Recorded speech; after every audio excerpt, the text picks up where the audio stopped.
So in today's episode, we have Mr. Sriram. He's the current analyst or performance analyst of Delhi Capitals, which is an IPL franchise. He's very well known in the cricket fraternity.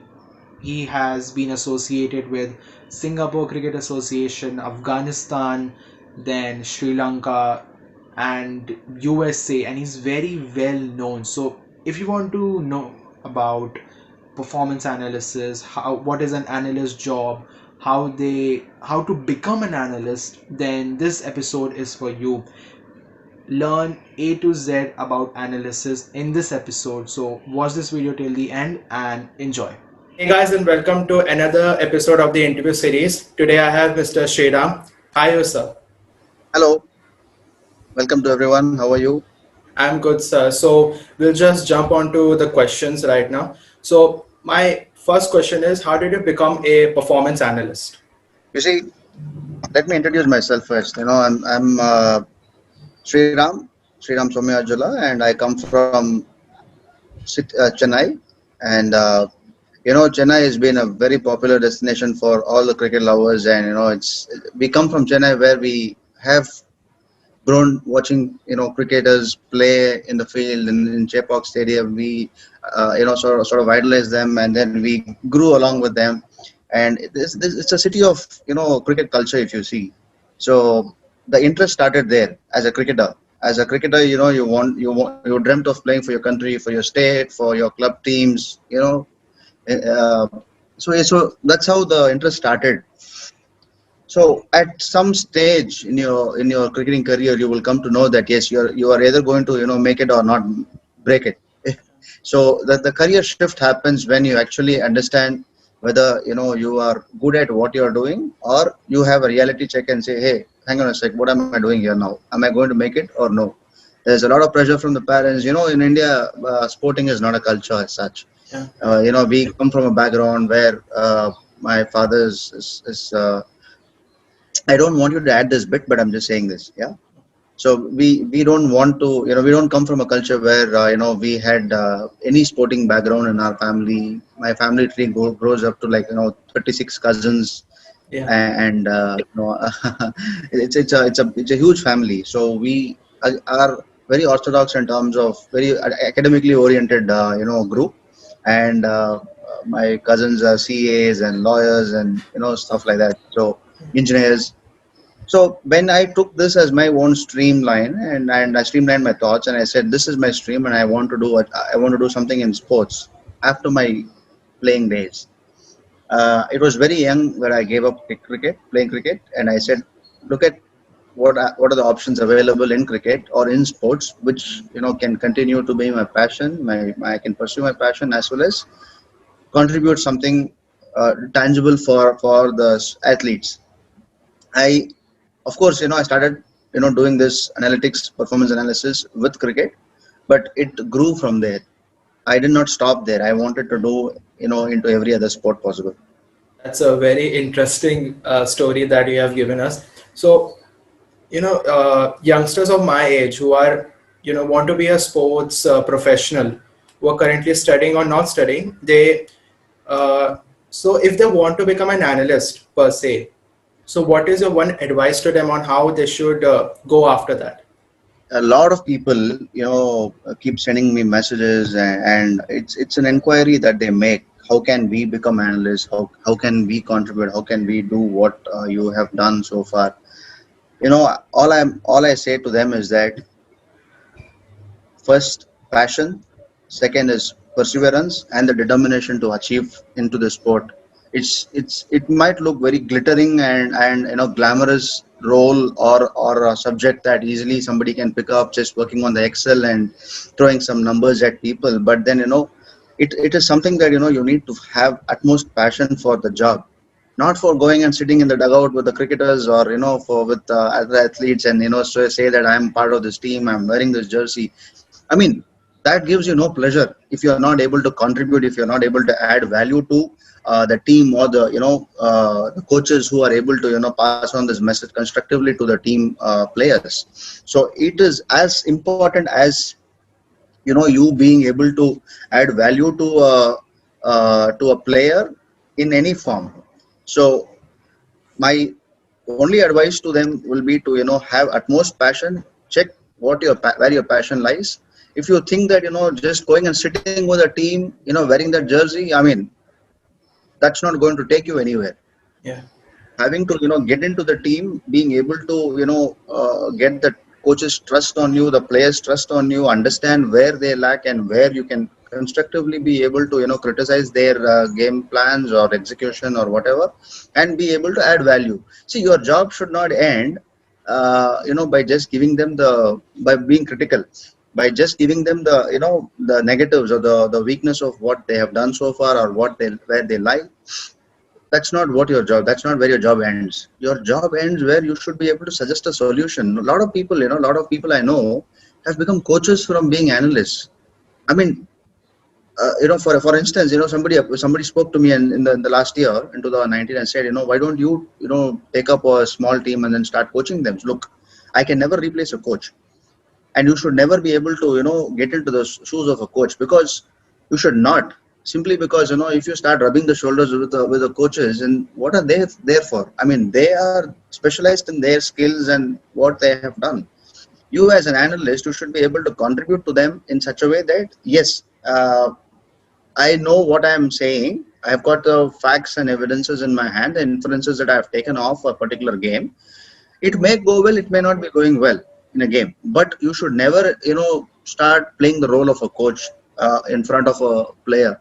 So I mean, unless you have the complete trust of them, you can start working with them. But the moment you take the role of a coach, what happens is you are not really in that space of uh, just getting your analysis done. You want to become a coach, you're aspiring to be a coach, and you're going to be rubbing the shoulders with your coach, and you're going to have all sorts of issues. So do not think of going to the level of a coach, but yes, you are going to be a guiding factor to the player through a coach. Okay. This is all my experience. I never wanted to go and tell a player this is how you're playing. But what I did was I always went through the coach. Because the coach starts believing you. If he sees some improvement in what you are actually explaining, and then go on to a practice field and the training session and go and tell the player that this is what you have done, and this is the information that I have of you. I mean, that's tremendous. The player gains the trust on you, and the coach gains the trust on you, and that is what is needed. Passion, Yeah. determination, these two are must. Obviously the subject domain knowledge is important. If you do not know what you're talking, I cannot go and say your leg is moving in the V direction, your leg is going front, your bat downswing is not great, you're coming late.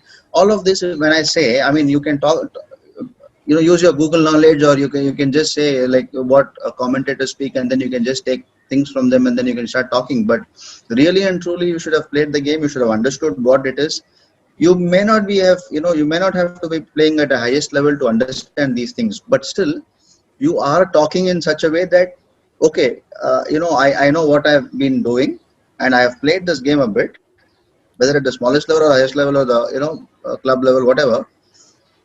I have got the experience to talk about it over a period of time. So somebody, from 1 year of experience comes and says, "Yeah, I have played this game. I know what I'm talking. I've become the analyst, and now I'm going to help the coach." That's not the way it is.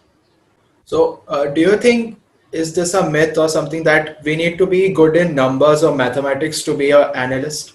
Uh, Look, that's definitely an added advantage, because for someone like me, I was a very, very average student in my high school, and I hated maths.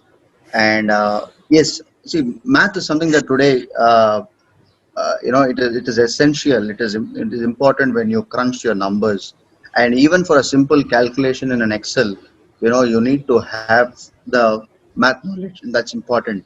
And without that, obviously, you will not be able to get your formula right, and it's not like you can be zero in math and then you can start working on this. No, you need to have some bit of knowledge. But yes, the more in depth that you're talking about, say if you want to get into uh, a BSc Maths, and then you go to MSc, and then you qualify, you do a post graduation. No, no, no.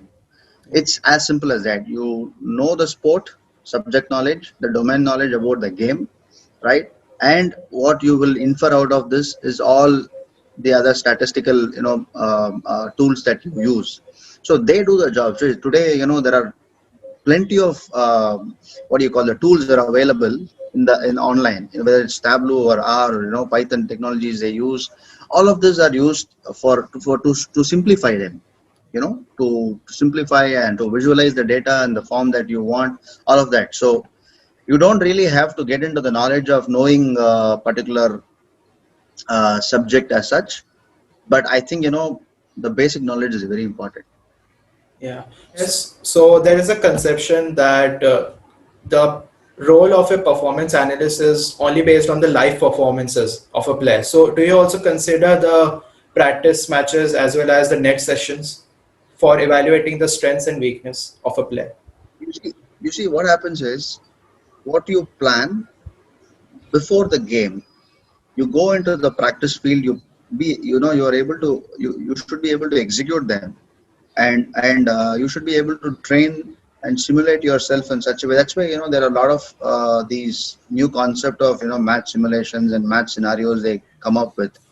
So it's as simple as that. If you're not able to thoroughly prepare for your exams, when you go into your examination hall, you freeze. You do Yeah. not know by just looking at the question. So it's like that. You should be able to prepare yourself best to all the scenarios that potentially can come up in the game. It could be very very good track that you're playing a wicket, and where you don't need to be bowling the slower balls, but you still should be able to practice with your slower balls if there is a need, be, and you need to practice your bowl your slow balls in the game. You should have been prepared for it. I mean, it's not just you wake up and then go and bowl slow balls in the match. There is an enormous amount of planning, execution, training that goes behind the scenes, and that is very very important. That's the key. So Right. what we do is we collect the data, and for example, how many times a particular bowler has bowled in a practice session, and how many balls he bowls, and how much time does he spend on bowling in the nets and spot bowling separately, and how many catches they take usually in a game, and what is the intensity of that practice session. All of that is being tracked. So there is So a there's a lot of role of technology then. Too much. yeah, if you wish to, I can share something. Yeah. Yeah, yeah, sure. How it works. So you don't need not go into detail of it, but what you can do is you can just by just hiding the names, you can see how the workload management is done. Yeah. If I'm looking at just say Bhuvaneshwar Kumar in the Indian team, what are the parameters that we use? What are the metrics that we refer to, and then how we calculate that? Yeah. So Bhuvaneshwar Kumar and tests, what is his workload? These are all match data. But if I look at in different formats, ODI, T20s, and all that, this is for a particular team, right? Yeah. If I for our team, but do something like this, right? Every day, what is the workload that they are doing, and then we keep adding on every day, like how many balls they bowl in the nets, and what is the intensity that they give. Somebody is bowling at 90%, somebody is bowling at 50, somebody is bowling at 70, somebody is at 75. So it goes on like this. So what happens here is we need to understand that it is all it is all to do with the workload and then the intensity that they put in a session, and then how it will increase their workload towards the first game that we play in the tournament. So it's the hot and humid conditions. It's not going to be easy. So we plan all of these behind the scenes, and then everything is charted. So if I say that Ishant is going to bowl 50 balls today, he cannot bowl more than 50 balls unless he wish he really wants to bowl. And then if the team support staff says, the coaches say, the physio says, let's not exert more and things like that. So it is important that we track, and the more data, the more helpful it is for a coach and the team. Right from the physios to the trainers, they come in picture and then say he's been overtraining, so there is a potential injury that's coming up to you, and looking at your past injury history, they will plan the schedule for them. Okay. Right. So, my next question is, uh, how do you see technology affecting not only cricket but sports as a whole in the near future? Technology is booming. Obviously it's a boom for this industry, because 10 years back, maybe 15 years back, they didn't have this data at all. And data science is something that is only helping the teams achieve, to the precision is, getting higher and higher in terms of what you want to achieve. Because if you say somebody is bowling 50 balls today, and then their workload is showing on the higher side, where he has to only bowl 25 and 30 balls, so he has overexerted himself, and which gives us that planning. We could plan a session. We could say that, he's actually overtraining, and he should not be doing this. But for 10, 15 years back, where your Bluetooth trackers are there, your devices which tracks your intensity, your heart rate, and it gives you some formula, and then says this is what he has been doing today, and then so much of energy has been lost, and so much of weight has been lost, and this is the hydration that he has to take, etc., etc. So that's from the recovery point of view, and then from the analytics point of view, every single data that we capture. Yesterday, I was talking to my physio in the training session last night, and then he came to me and said, give me as much data as possible, because the data is going to help us. Every single information, it may not be useful in a particular conversation, but it might be useful in some other conversation. So the more you collect the data, it's going to help the team's cause in some way or the other. It could be in the near future, or it could be for the next season, or it could be for anybody, or any other time. So I think technology for sports, for any sport rather, it's not just cricket here. We talk about football, being the most watched sport across globe, and then for football there are, so I know in India there are a few clubs in Kerala and in Northeast, and in Goa as well, if I know, because I was working with somebody in Goa a few years back. So these three major cities have come across a lot of club teams hire analysts, and they do pay them reasonably well, and then they get the data, and with the help of data they train their players. And that is not just on the match front, even on the practice levels. The training sessions are all coded, recorded, and captured, and then they work with the data with the coaches in the one-on-one with the players. It's unbelievable. I mean, I think data is a boom, and it will only keep growing from here on. So how is this data processed and pitched to the team owners or coaches? Look, it's simple. Franchisee cricket has actually changed the way the analysts are looked at, and then the analytics is looked at. Okay, it was introduced when, I think, for the Indian team in 2003 or something, from what I remember in my memories. But all the national boards had this. I think Australians were the pioneers in having this technology, not just inventing it and starting to use it in the right way. So if you look at, for the national teams to identify where the opposition would be tracking on us, and where they would be giving us a counter plan, and what counter plans we will make for them, all of that. So it was at that level they started using. And then I know when I was working with Malaysian Olympic Association, the I in one of the events that we went, Olympic events and the Asian Games, we saw the Chinese working day in day out on all the analysis. I have seen it myself, and they do the same. I mean, everybody wants to do planning. Even in Malaysian Federation, I was doing some analysis for them. And when it came up, like cricket in Malaysia is not big, but for them, to be investing on this technology, and to make sure that, yes, what data we are collecting, how we are processing this data, it goes on to the players. I think that is where we talk about technology, the data being very useful. So how it is processed? So from the national teams, how they collect the data, how they collate the data, how they actually dissect the data, how they formulate inferences from the available data. All that is seen there. But T20 has evolved so much in cricket that the franchisee teams across the globe started using this as a tool, as a substitute even for coaches actually today. Even if the coaches are not available, the analysts are sitting on the computer there, and then they know what they're doing. They have all the information in their hands. The team owners will come today. I mean, which to me is not right. I mean, you can never replace a human mind there. and the coaches have so much of experience in picking a team.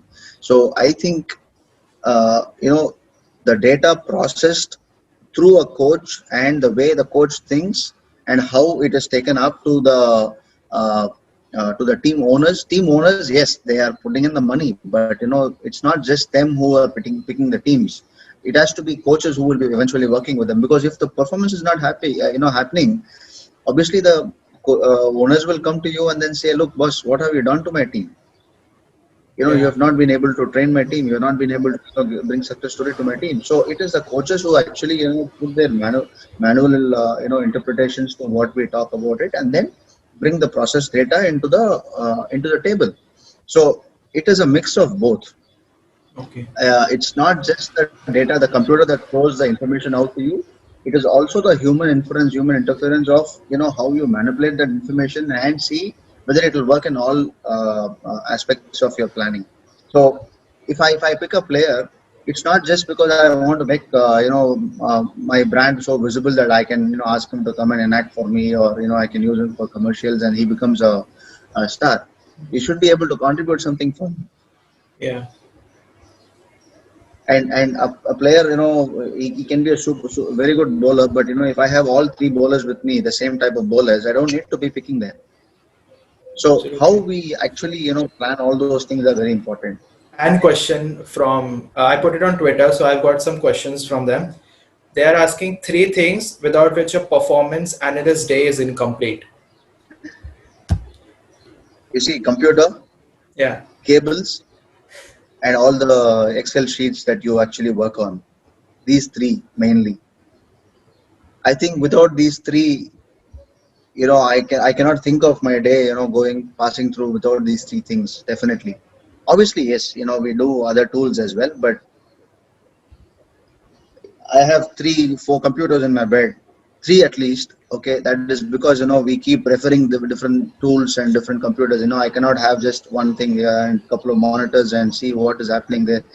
Some coaches will come, you know, they come and give you some questions. They come and ask you some inferences. You'll have to be ready with it, and whether it's practice information or the training stuff, or you go into a game scenario, game plannings, all that. So I think a day of an analyst is never complete without turning on the computer. I mean, you're so bugged. Last night I called my doctor and said, my team doctor, and said, my left eye is, you know, irritating me. He called me. He said, you know, you need rest from watching the computer. You either are on the sun on the field, you know, working with the players, throwing balls to them, or you know, trying and doing something there, or you come back and then you sit in front of the computer for almost 10 hours in a day. So you need some sort of break Yeah. from the screen time and relax yourself. So it's a So very he said hectic job. it is definitely hectic. You know, if you are going to be planning, you will never be satisfied with one game plan. Yeah. There are hundreds of probabilities people will throw. Like, you know, my coaches are discussing whether this 11 is good, or this 11 is good. What are the combinations we should go in with the first for the first game, and what happens if we change this middle order slightly, if we tweak it a bit, and can we promote this guy to number 4?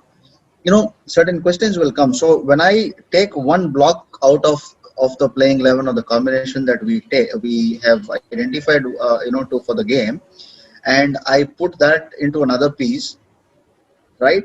The whole combination changes for me. Yeah. It's not easy. Yeah. I mean, there's so much of calculative, you know, thoughts that they make, but some are instinctive as well. But but when it comes to, you know, deriving some actual inference out of this whole data, it's not easy. The whole combination is disturbed. So then what I have to do, I have to again rework from the beginning. See, Right. there is a predictive tool, just saying that, right? Yeah. And I work on a predictive tool, and I put some thoughts to it and say this is the best combination for the potential playing 11 that the opposition will bring on board. So now I have to think from the opposition's point of view as well. I cannot say this is the best 11 X, Y, Z can play, and I will remove S in between. I'll get R. That's not going to work. So I have to think based on the opposition's playing 11 and what they could potentially come and do for us. Like how I am planning for my team, the opposition is also planning for attacking us, Right. right? So we will have to think from both sides, and which is why it is so exerting. But we that's why I said passion, without passion this cannot happen. Yeah, If of somebody course. gets annoyed, if somebody gets irritated that yeah, coach is throwing up so many questions, I've already given him everything. What more can I say? No, that's not what it is. The coach's mind is always active. Even in his sleep, he must be thinking, what is this? What am I going to play? I'm talking about his subconscious mind keeps, is on all the time. He must be wondering, it's hectic. See, there's so much at stake. The owners can call you and say, boss, what happened to you? What is this? Why are you playing this guy? So there is enormous pressure that a coach has to handle, for which he needs to be sufficed with enough data and inference, and probably the best combination, the best solution that we should be able to provide. Look, we all are predicting today. We do not know what the future is, and if that was so, nobody probably everybody would have said, okay, let's all be home, and the COVID is going to start. Yeah, None of us knew that. yeah. And the fact that we do not know what the future is, that's exciting, and that's what we are all doing. So they have another question. What has been your most memorable experience with Delhi Capitals? Even I actually don't want to be talking about just Okay. Delhi Capitals. I want to talk about other teams as well, because So we can say IPL, we are right? generally not just IPL. I'll talk about other things. Like Yeah, okay. I can talk about something with Afghanistan when we played the Asia Cup, Afghanistan versus India. I mean, the world knows, the cricketing world knows that India are the favorites. Hmm. So how we came back and how we sort of drew the game with India, but it was a tie, right? So actually, you see, hot and humid conditions again in UAE in 2018. That was again preparation towards the World Cup in 2019 for the Afghanistan team. So that was one of the best ODI tournaments. I mean, one day internationals that I was part of with in my career, I would say, with Afghanistan. And the average scores, in UAE then for in ODI was about 250 to 260. 260 is a winning total. Yeah. And in Dubai, it's not easy to in this heat to play and then play 50 overs, field 50 overs, come and be able to defend that total or chase. So in a scenario where we played our first game against Sri Lanka. So before joining the Afghanistan team, I was with Sri Lanka. So we were all prepared, and I quit Sri Lanka and joined Afghanistan later. So our focus before that was almost for 1 month training camp in Dubai, and that training camp every single day, we used to have scenarios for players like Mujib, Rashid, and Nabi, and a few other players like Mohammad Shazad, Rahmat Shah, and all these guys. So how we worked was we actually went into a data-driven model where the bowlers will be targeting them in this entire tournament. So we picked about 20, 20, 22 bowlers in the whole tournament from Pakistan, from Sri Lanka, from India, Hong Kong, all of these teams. So we started preparing. If this particular type of bowler with this sort of pace is going to target you, what is it that you are going to do as a batsman or as a bowler? If this is what you think is the opposition's strength, say someone like a Shikhar Dhawan or a Rohit Sharma or a Babar Azam or Yeah. anybody in that tournament whom we played against, or a Mushfiqur Rahim or a Mahmudullah, if he comes the death and starts, launching, what are your plans? You should be having a plan B, plan C. So in that conversation, if you look at what happened was we had a very constructive plans made for every batsman and bowler, and that to me was the most successful event according to me in for Afghanistan cricket itself, apart from qualifying to the World Cup and all of that in the past. So what happened was it was as simple. When we started, we did all the planning during the training camp in Dubai. So we spent 1 month here, almost 35 days, in fact, training in Dubai in this heat and these conditions. I wouldn't say we had a bad tournament because we didn't qualify, But I think we went to the second round. That itself is a big achievement. Playing against Sri Lanka, winning against them, beating Bangladesh once, and then losing to them again with a very close margin, and almost beating Pakistan by uh, you know I think 1 or 2 runs, and Yeah. then we had the game with India. So the amount of planning that went inside was massive, but the execution was even better. See, you can plan so much in the drawing room, in front of the drawing board, in front of the whiteboard. You have your markers. You sit with the bowlers. You sit with your batsman. This is what he's going to do. I can talk any numbers, but the real test is when you actually go and face it. The execution happens there. I think we played just two fast bowlers back to back ODIs. In these extreme heat conditions. I think the boys were unbelievable. That is to me the highlight of my career so far and what they've done. And the second thing I would say is, the T20 leagues where we have achieved a lot of success. For me, it is not just the big names. When I sit with my coaches, when I sit with them, I talk about having the best players. They talk about, names because the owners, say we need to have this person, that person, a name. I don't want to pick a name, but why I'm saying this is because you don't need necessarily to have big names to be able to win matches or tournaments for you. Yeah. The other case study I'll say, Isuru Udana from Sri Lanka, has uh, been out of the national setup till 2017-18.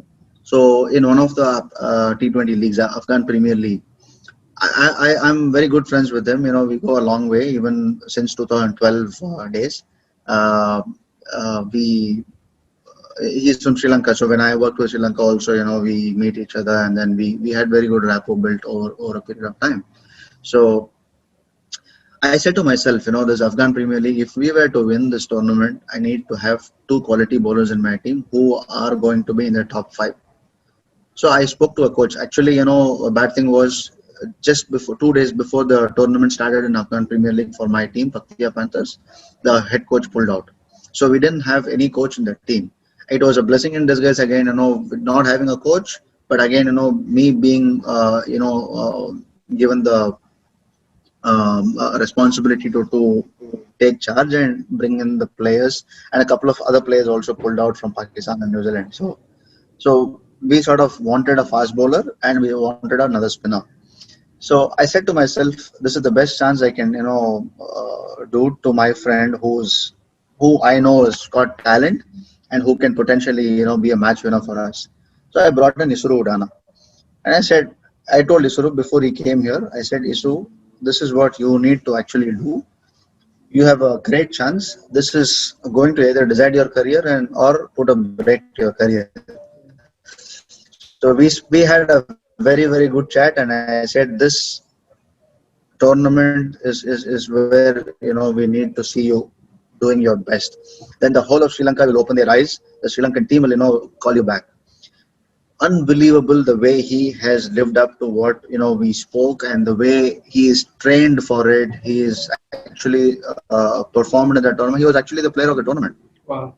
I mean, that to me was an eye opener, because the way he believed that he can do in a tournament like this where he has not played T20 cricket at all before, and suddenly he comes into a franchisee setup and then he says, I mean, he's played for his province in Sri Lanka, and he played in the Sri Lankan Premier League in addition to the Cup. You have to come out of it. It's not easy for you to be performing at the highest stage with so much crowd, and suddenly it gets overwhelming, and then you need to be. Then every step we used to plan, and we used to go forward and say, I tell Lisa, see, you will be the match winner at the end of the day for this team, right? So you have to start performing. You either pick wickets in the new ball, or you start picking wickets in the death. So you decide what you want. So he lived up, and he had success after success in every tournament that he played after that. And I kept picking him in every other league that I was part of. It was Afghan Premier League, it was T10, it was Bangladesh Premier League, it was CPL, back to back success. In every team he played, he was successful. I mean, he might not have been a player of the tournament, but for the team, he has contributed quite a lot. Yeah. And then the national team calls him back. and they call him back for a T20 series, and then he goes to play on the T20 2019 World Cup, and then he's a regular in the side. Yeah. And not to forget his batting skills. I mean, unbelievable potential he's got, and people have not seen that. But today, I'm telling you, in 2019 December IPL auctions, when nobody believed, obviously, RCB picked him at the end of the day. We also spoke about him in Delhi, but we had our other plans, and we were already sorted with all the other plans, so we couldn't really, but I tried my best to get him, not just because he's my friend. He's got the potential to achieve what he can give for the team, as a contribute for the team. Yeah. So we did all of that. I think these sort of success stories, will be very good to talk about, rather than just talking about Delhi Capitals. Yes, Delhi Capitals, yes, we have done a lot of planning. There were highs, there were lows. See, my lows will be in Delhi Capitals when we planned the best against CSK. We losing 3 times to CSK last year, not being able to win any game, any single game. But the highs were again, sitting and making plans for Sunrisers, where we lost in 2018 twice to them, coming back in 2019, winning again against a formidable side, and playing against Rajasthan and winning against them. And just the success of 2019 itself, speaks for itself. Yeah. I don't have to say much against Yeah. on any particular topic there. So every single bit of it was planned. When you have the best coach in the world, Ricky Ponting, and the best player himself, he's got so much to talk about him. So I have nothing much to say. I think that the way he has driven the team, is fabulous, and I don't think there can be any substitute for that. So yeah, we are done with the questions. So thank you for being a part of this interview. It was a pleasure talking with you, sir. Thank you so much. Perfect. Thanks, Hemant. Pleasure.